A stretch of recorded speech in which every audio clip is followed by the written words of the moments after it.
Hey guys, what's up?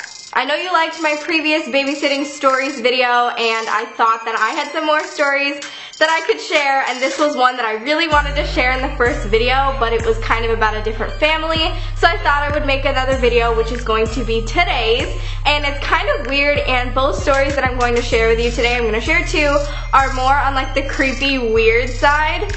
So let's just get into my babysitting stories that are actually kind of scary slash paranormal, the second one, so get ready. So as I had talked about in the first video, I worked for a Maine family that I was a nanny for, and both the stories from my first video, which you can go check out if you want to watch that first, were from the same family. So from this, of course, the mom had friends, and when they needed babysitters, the mom would come to me and ask if I wanted to babysit for them too. So the mom that I worked for and nannied for actually had a coworker who had a daughter, and the parents were separated, so we're just gonna call this little girl Emily.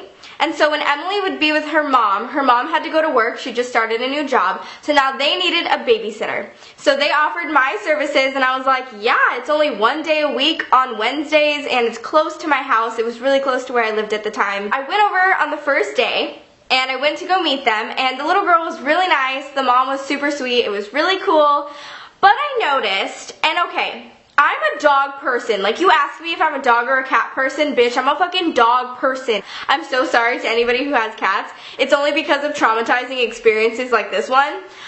So I was like not having it when I saw this little black cat in the corner, okay? And this story might be like embarrassing to you, and you might be like, bitch, like, this is not scary, it's a little animal. You don't understand. You don't understand. I genuinely think the devil was in this house. So I'm like chilling and everything's good, and the mom kind of leaves and goes back into her room to finish getting ready for work, and I'm with the little girl and this cat.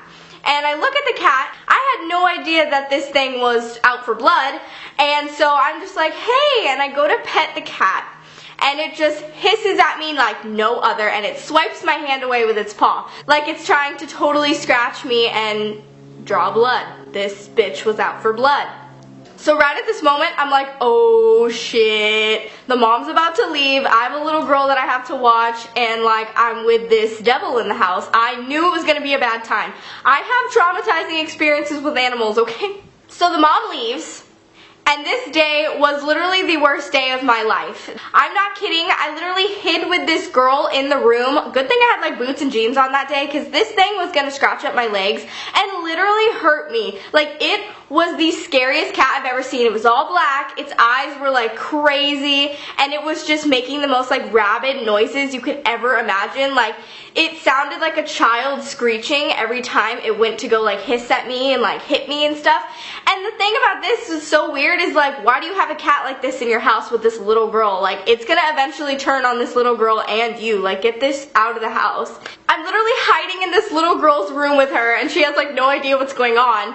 And I'm just like, okay, this thing is out to get me, okay? It was not leaving me alone. It was clawing at the door, literally left scratch marks, like devil scratch marks. I was so scared. It was just going at the door. I was genuinely scared for my life, people. I was genuinely scared for my life. Like, you really don't know what these things are capable of. Like, they could seriously attack you. Like, I'm just scared that it's gonna like jump up to my face and like attack me, you know what I'm saying? Like, it's just gonna fucking like, I don't know, okay? I just think of the worst situations ever when I'm scared. So of course, like, I have to feed this girl, and like, we're not gonna stay in the room for like hours while the mom is gone. So I have to end up going out, and I have like things that I'm holding to like shoo it away. Like, I'll grab like her little chair from the room, or I'll grab like a pillow or something like that.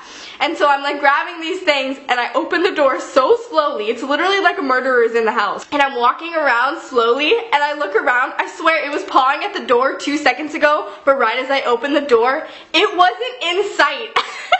I have the chills. Like, this shit was hiding from me so it could come out and attack me. I was like dying. My heart was racing. I was literally freaking out. And so I'm like looking around the room like a freaking horror movie, holding my like chair. All of a sudden I look back at the door, and I don't know how this is physically possible, but the scratch marks on the door were literally in 3. So like literally it was 3 like huge scratches that you could actually see that were like really standing out. Of course like the whole door was kind of scratched, but the main things that you could see was 3 scratch marks. Everybody, let me tell you, that is like the devil sign, okay? The devil has to do with the number 3, and oh my god, I literally am like scared for my life right now. This shit was freaky AF, and so I'm like actually really scared, and then I see it in the kitchen, which is where I'm going because I'm gonna make her lunch, and it's just trying to get past the gate because luckily there was a gate from the kitchen to the living room. I don't really know why. It's probably for the little girl. And so it was like trying to get over the gate, and I ended up like, obviously it was trying to attack me, but good thing I was wearing jeans and there wasn't like any bad things that happened to me. Like I didn't get super injured or anything like that. But it was seriously the scariest thing of my entire life. I felt like I was definitely a victim in this home. Like I felt the whole time. It was just the most traumatizing, like stressful thing ever because I'm kind of scared of things like that. Like I really don't know how, you know, much damage this cat can do and how much like it really wants to hurt me. And originally I thought, you know, maybe it's just because I'm a stranger in the house and it doesn't know me yet, but once it gets to know me, it's going to be really sweet. That wasn't the case, and I'm going to tell you right now what happened next. Call me crazy for this, but I decided to give the next Wednesday another chance with this little girl and this demon cat. So I go to the house, and this is so funny. I literally tell this story because it was so, oh my god, it's like the most vivid memory I have of this cat and this whole situation and like in my entire life because I literally was in a horror movie. Like I was guest starring, I was main character bitch, like I was the one that was gonna die in the horror film. That was me. So I walk into this house, right? Honestly scared to death. The little girl's sleeping in the mom's bed, and so we're just kind of talking, me and the mom, and she's finishing getting ready for work, and then I tell her what happened the first time with the cat and how awful it was, and also, mind you, when the mom came home the very first day, the cat acted like nothing had ever happened. It was acting sweet, it wasn't bothering me, it was going up to the mom all nice and like trying to cuddle her, and I was just like, you don't even know what just happened, boo. You don't even know what just happened. So this time, I told her, because I really didn't want the cat out with us. Like, I really thought that I couldn't do a proper job babysitting and taking care of this girl when I had to, like, fight off this rabid beast. So the mom's like, oh, no problem. Like, she does kind of get that way with strangers, whatever. I don't know if this is going to sound really bad, but it wasn't my decision. So, and honestly, this little cat, man, I mean, it needed to go away. It needed to be locked up, but that's okay. Yeah. So the mom puts the cat inside of her closet, and she puts like heavy drawers on the closet so that the cat can't get out. Now, probably a normal cat wouldn't be able to open a regular closet. The fact that she put heavy things against this closet maybe should have raised a red flag, as in like, oh, maybe this cat is literally the devil and can get out of anything. So I'm like, phew, oh my god, you know, everything's okay, I feel fine, I'm so happy this cat is not here right now, you know, he's in the closet, and that, you know, it's gonna be okay, I'm gonna be fine. So this cat is in the closet, like barricaded with freaking like heavy shit against the closet so that it can't get out and bother me, right? So the little girl's sleeping on the bed. And I walk the mom outside. She asked me to walk her outside. I think I was going to go like get something from her car. And then I'm walking outside with her. It's probably been like 10 minutes, no, maybe 5 minutes. We talk a little bit outside and then she heads off to work. I walk back inside. It wasn't 10 minutes. It was like 5 minutes. It was a very short amount of time. So I'm walking back down the hallway and I get to the door. And do you want to know what I see in the windowsill? In the windowsill. It was an apartment, so there was one little window next to the door, and then you couldn't see the rest. It was just an apartment.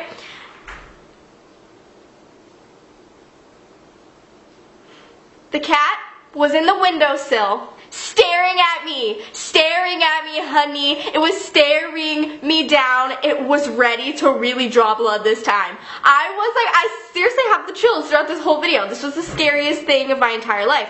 This cat is locked in a closet with heavy things against it so it cannot get out. It is inside of the mom's bedroom, and I just leave for 5 minutes. I come back alone without the mom there, and the cat is sitting in the windowsill staring me down, waiting for me. That is a devil cat. So, of course, I had no option. I had to go in and try to fight off this cat and be brave. And I remember this day, I couldn't take it. It was trying to attack me so much that I called my mom, and my mom came down. She didn't have work that day, and she came down and she tried to like fight it off with me and like figure out how to like get it back somewhere like closed off so that it couldn't bother me. I even went to the leasing office in her apartments to try to find someone to help me figure out what to do with this cat. I didn't know what to do with this cat. It literally, like, I can't explain it to you. I'm sure, I'm like positive I posted it on Twitter at some point. If anyone can find it, go ahead. I looked in my media recently to see if I could find the video or whatever, or the tweets that I posted, and I couldn't. But I don't have any on my phone because I previously deleted a lot of my photos and videos. So I'm very sad because I know I recorded some of this shit, so it makes me very upset because I could show you guys right now.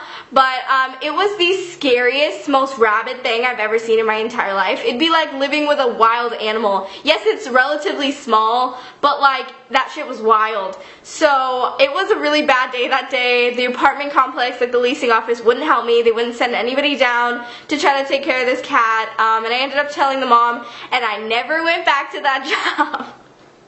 I never went back to that job. And I found out soon after from the mom that I originally nannied for like every day that they actually put the cat down because it was actually rabid, it was actually crazy, that they just had to put it down. I was not wrong about this cat. This cat was crazy, this cat was demonic, and it was out for blood. It eventually went to go hurt the little girl, and that's when they decided, okay, this cat is rabid, it's done, it needs to go down. So they literally just put down the cat for no reason other than it was the most awful, scary thing in the world. So this second story is kind of a short story, and I still don't know how to explain it, but this is more of my paranormal story that I'm going to share with you. So the funny thing is, like, all these families are connected. So the dad, who was the coworker to the mom that I nannied for the kids for, that was my main job, that guy had gotten a girlfriend, and that girlfriend had 2 sons. Okay, this probably makes no sense, but it's all connected. So the girlfriend had 2 sons, and I was asked to babysit them.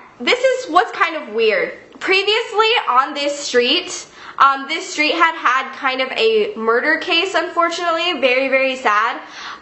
There was a family found shot or killed. I don't remember exactly how the story went, but they were hurt, and it was by like the dad, and it was like the kids and the wife and everything. So there was a family dead in this house on this street that was found around the time I was babysitting these kids, and I always just had a very, very sketchy feeling about this street and this house particularly. It's just one of those unexplainable feelings. And then knowing that this had happened, I just genuinely felt like this house was haunted. So this is very short and kind of unexplainable, but I went over to go watch these kids one night, and these kids were adorable. They were just a ball of fun. Like, they were the sweetest, cutest kids. I loved them so much. I actually really miss babysitting for them. And so I went into the house, and we're just hanging out, and the kids, of course, want to dance, and they want to do all these things. They want to play games, but the most important thing that these kids always wanted to play was hide and go seek. So I'm like, okay, yeah, let's do it. It's nighttime, it's kind of dark in the house. Like, if it's a big house, I don't always know how to work all the light switches, and I know this sounds weird, and it's like set up for like a horror movie, but like, I don't really have a lot of lights on in the house right now. We just have the TV going, we have the kitchen light on, whatever. So we decide to play hide and go seek. We are all by ourselves, all for our own. Now it's my turn, and I'm the one that has to go find them, and I'm it. So I count to 10, and then I go ready to find them. Now I'm kind of searching, and I can't hear anything. They're dead silent. You know how good kids are at hide and go seek. So I'm looking around, and in the bathroom, like the bathroom area next to the kitchen and the living room was very, very dark. We had no lights on over there at this point. So I literally heard the little boy, one of the boys, he was laughing, and he was like in the bathroom, and I heard the bathroom door like sway back and forth, like it was kind of pushed a little bit, like there was the little boy back there. So I'm like, ready or not, here I come, and I'm like creeping up slowly to the bathroom, and I'm like ready to get him, and I blatantly heard this little boy laughing, and I saw the door move. So I know he's back there, right? I have the major chills of my entire life.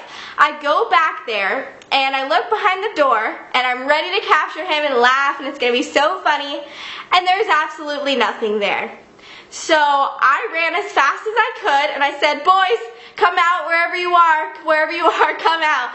And I like run upstairs. Luckily, they were upstairs, but both of them were in their bedroom closet. Now that is the scariest story to tell. I hate telling stories like this because they really, really creep me out. I literally have the chills nonstop this whole video. And so they're like, what's up, what's wrong? And they just don't understand because I had this very frantic look on my face. I was like pale. I was like, bitch, what was that? And so I have no idea what that was still to this day, but I knew like right before I had babysit this night, that's when I found out about the murder on this street of the kids and everything. And I was like, literally so scared. So I just made them hang out by my side for the rest of the night, and we turned on all the lights, and it was okay for the rest of the night. I only watched them for a short time after, but they were amazing. I loved them so much, and I loved every single kid. I just had very weird experiences babysitting. So thank you guys so much for watching. I really hope you enjoyed this video. Do not forget to subscribe to my channel. I upload videos every Monday and Friday. Also follow me on my social media. The links are down below. And give this video a big thumbs up if you liked it. It means so much to me. And I will see your lovely, beautiful faces in my next video. Bye guys.